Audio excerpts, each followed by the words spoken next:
साथिया जुदाई की बातें, पूछो न साथिया जुदाई की बातें।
एक तेरा तुम्हारा दिखता जब सपने तुम्हारे आते थे, मैं प्यार भरा खत लिखता था।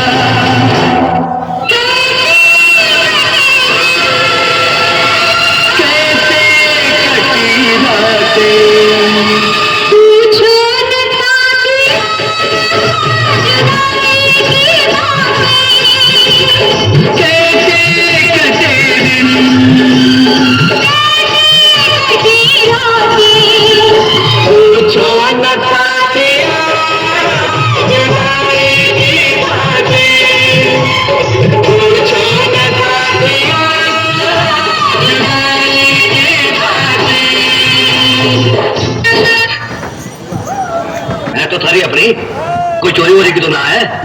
नहीं सेठ जी, चोरी की नहीं है, किसी का दिया हुआ तोहफा है, किसी के अच्छे वक्त की निशानी है। आज उसी का बुरा वक्त आया है, इसलिए मजबूरन बेच रहा हूं। चलिए ले।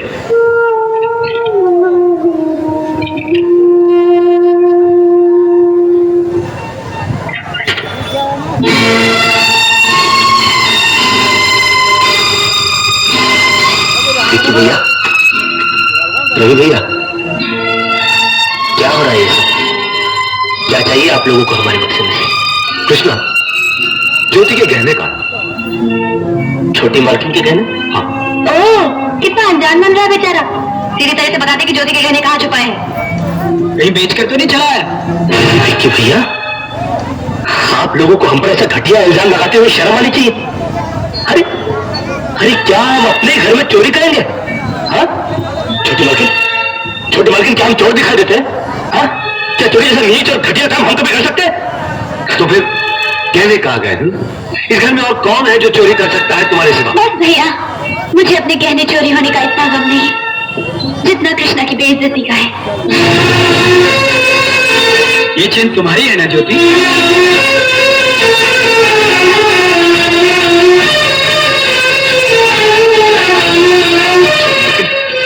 ये हमको नहीं पता कि हमारे बक्से में कैसे पहुंची। हम सच कहते हैं। तो तू कहना क्या चाहता है? हमें से किसी ने ये चेन तेरे बक्से में रख दी? ये इस तरह नहीं मानेगा। फोन करके पुलिस को बुलाओ, खुद ही कबूल करवा लेगी। तुम ठीक कह रही हो। अरे नहीं नहीं, इस घर में पुलिस नहीं आएगी। छोटी मालकिन ने समझाइए, इस घर में पुलिस आएगी तो इस घर की बड़ी बेइज्जती हो जाएगी।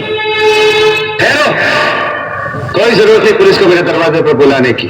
मगर बड़े भैया, ये रवि, मैं अभी तक मारा नहीं हूं। घर की छोटी मोटी उलझने मैं खुद सुलझा सकता हूं। सब चीजें डांटिए, अभी का अभी डांटिए। अरे छोटी मालकिन के गहने चोरी हो गए और ये लोग हम पर शक कर रहे हैं। ये लोग सोच रहे हैं कि वो गहना हम कहीं बेच रहा है।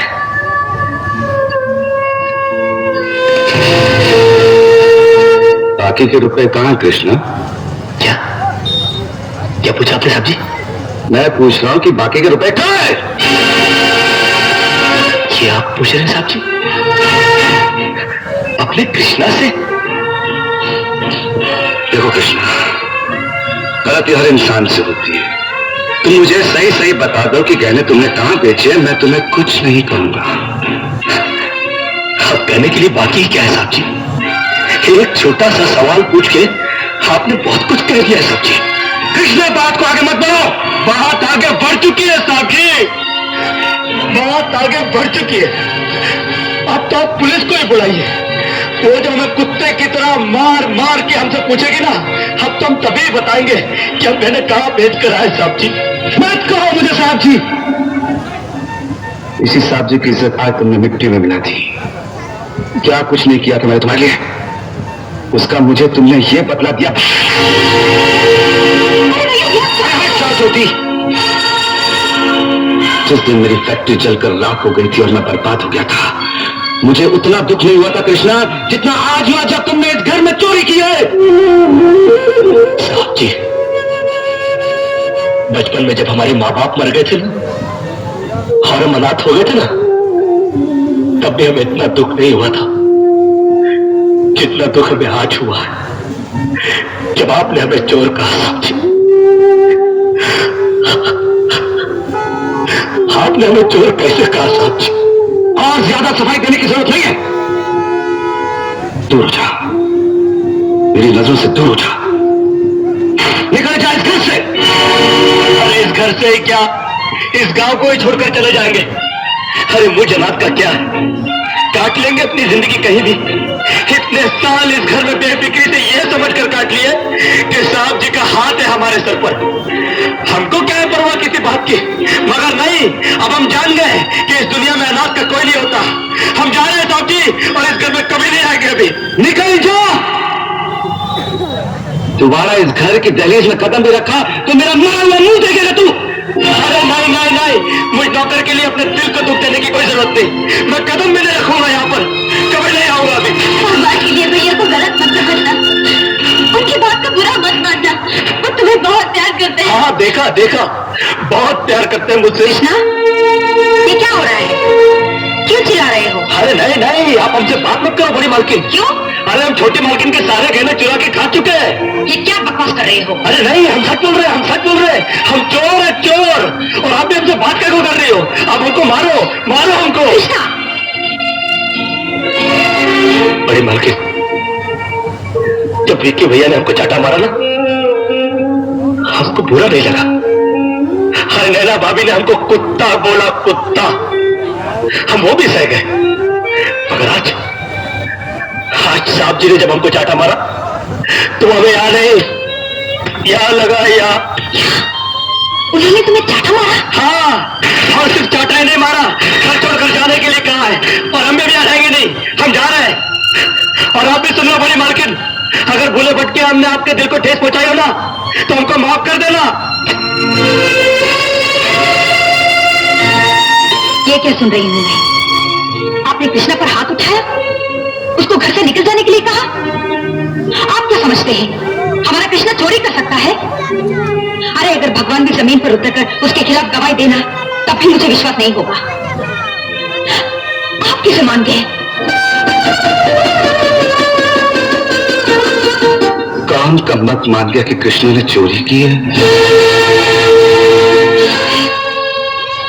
आपने ऐसा क्यों किया? बड़ी सीधी सी बात है, जान के समझने की कोशिश करो। मैं सब कुछ बर्दाश्त कर सकता हूं, लेकिन कृष्ण को कोई कुछ कहता है तो एक तीर से लग जाता है मेरे दिल में। आज वो तीर पूरी तरह घुस गया है मेरे दिल में जब लोगों ने उसे चोर कहा। बड़ी मुश्किल से संभाला है मैंने जख्मी दिल को, बड़ी मुश्किल से उठाया ये हाथ मैंने संभालने के लिए, बड़ी मुश्किल से मैंने उससे कहा कि निकल जाओ घर से। लेकिन जरा ये तो सोचिए, वो जाएगा कहाँ? दुनिया बहुत बड़ी है जानकी, कहीं ना कहीं चला जाएगा और ठोकरे खाने के बाद संभलना भी आ जाएगा। नहीं, मैं उसे दर दर की ठोकरे खाने के लिए नहीं जाने दूंगी। नहीं जानकी, तुमने अभी तक मेरे भाइयों को पहचाना नहीं। तुमने सोचा नहीं है कि मैं मर जाने के बाद, हाँ जानकी, मेरे मर जाने के बाद इस घर में उस गरीब की क्या हालत करेंगे ये तुमने सोचा नहीं। अरे वो इस घर में रहकर समझ नहीं सकता क्योंकि उसके दिल में मैल नहीं। लेकिन उसे भेजना भी है तो ऐसे ही क्यों? दूसरा तरीका उसकी समझ में नहीं आएगा जानकी, और वो हमारा दामन छोड़कर कभी नहीं जा पाएगा। अरे साहब जी, जिन हाथों से मारा उन हाथों से आशीर्वाद तो दे दो। अच्छा बड़े मालकिन, कम से कम तुम तो आशीर्वाद दे दो। डॉक्टर का क्या बिगड़ता है? वो तो कहकर चले गए कि बड़े भैया को अस्पताल में दाखिल करवा दो, लेकिन फीस तो हम लोगों को भरनी पड़ेगी ना। हमारे पास कौन सा रुपयों का पेड़ लगा है जो जाकर तोड़ लाएंगे? भाई लेकिन इलाज करवाना भी तो पड़ेगा। नहीं, उन्हें किसी ना किसी हॉस्पिटल